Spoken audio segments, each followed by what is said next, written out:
இந்த வீடியோவில் அஃபிலியேட் மார்க்கெட்டிங்கில் நான் எவ்வளோ மணி மேக் பண்ணுறேன் அப்படிங்கிறத இந்த வீடியோவில் நான் உங்களுக்கு ஷேர் பண்ணுறேன்.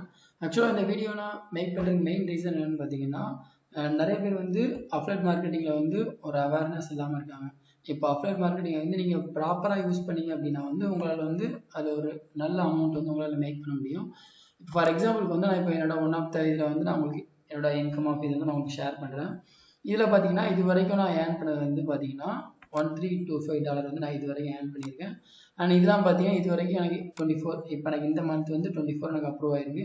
இந்த மந்த் வந்து எனக்கு என்ன பார்த்தீங்கன்னா 26 வந்து இதாயிருக்கு. ஸோ இது வந்து ஒவ்வொரு மாதமும் வந்து நம்மளுக்கு நம்ம எப்போ ஒரு $50 ரீச் பண்ணுறோமோ அப்போ நம்மளுக்கு என்ன பண்ணுவாங்கன்னு பார்த்தீங்கன்னா, இதை வந்து நம்ம அக்கௌண்ட் வந்து நம்ம பேபால் அக்கௌண்ட் வந்து ட்ரான்ஸ்ஃபர் பண்ணிடுவாங்க. இதுக்கு வந்து சம் ஆஃப் த ரெஸ்ட்ரிக்ஷன் போட்டிருப்பாங்க அவங்க. இப்போ இது வந்து இப்போ டெக்னிக்கலாக இருக்கிறவங்களுக்கு வந்து இந்த ஹோஸ்டிங்கிறது என்னன்னு தெரியும். பட் வந்து நீங்கள் நான் டெக்னிக்கலாக அந்த வீடியோ பார்க்குறீங்க அப்படின்னா வந்து உங்களுக்கு இது என்னன்னு புரியாது. நான் என்னென்னு எக்ஸ்பிளைன் பண்ணுறேன். இப்போ இது என்னன்னு பார்த்தீங்கன்னா, இப்போ இந்த கம்பெனி நேம் என்னன்னு பார்த்தீங்கன்னா ஹோஸ்டிங்கர்.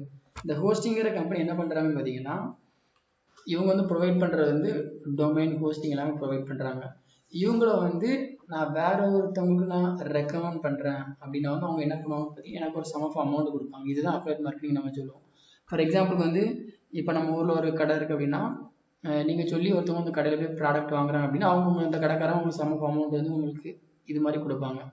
ஒரு போனஸ் அமௌண்ட் மாதிரி சம்திங் ஏதாவது ஒன்று நீங்கள் ரெஃபர் பண்ணக்காண்டி கொடுப்பாங்க. இது வந்து பார்த்தீங்கன்னா ஃப்ளிப்கார்ட்லேயும் இருக்குது, அமேசானில் இருக்குது, ரேசர்பேயில் இருக்குது. இந்த மாதிரி எல்லா கம்பெனிஸுமே என்ன பண்ணுவாங்கன்னு பார்த்தீங்கன்னா, இந்த ரெஃபர் அண்ட் ஏர்ன் ஒன்று வச்சுருப்பாங்க.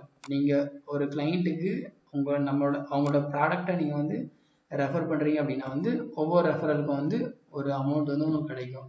இப்போ இது வந்து அஃபிலியேட் மார்க்கெட்டிங்கில் நீங்கள் நிறைய கம்பெனிஸ் இருக்குது, பாப்புலரான நிறைய கம்பெனிஸ் இருக்காங்க. இதை வந்து நீங்கள் ப்ராப்பராக யூஸ் பண்ணிங்க அப்படின்னா வந்து அஃபிலியேட் மார்க்கெட்டிங் வந்து உங்களுக்கு நீங்கள் டே டு டே வந்து நீங்கள் அதில் ஒர்க் பண்ண வேண்டியதில்லை. ஒன்ஸ் நீங்கள் அதை ப்ராப்பராக செட் பண்ணிட்டீங்க அப்படின்னா உங்களுக்கு அதுலேருந்து ரெகுலராக இன்கம் வர ஆரம்பிச்சிட்டு இருக்கும். இதை பற்றி நீங்கள் ஃபுல்லாக தெரிஞ்சுக்கணும் இல்லை நீங்கள் நிறைய தெரிஞ்சுக்கணும் அப்படின்னு நினச்சிங்கன்னா கீழே கமெண்ட் பண்ணுங்கள். அண்ட் அந்த அஃபிலியேட் மார்க்கெட்டிங் நீங்கள் எந்த மாதிரி தெரிஞ்சுக்கணும்னு நினச்சிங்கன்னா அதையும் கீழே கமெண்ட் பண்ணுங்கள். நான் அதுக்கேற்ற மாதிரி ஃபர்தர் வீடியோ போடுறேன். தேங்க்யூ. அண்ட் இது மெயினாக போட்டதுக்கு என்ன ரீசன்னா, இப்படியும் ஒரு வேஸ் இருக்குங்கிறத நான் உங்களுக்கு எக்ஸ்பிளைன் பண்ணுறதுக்காண்டி இந்த வீடியோ போட்டேன். தேங்க்யூ.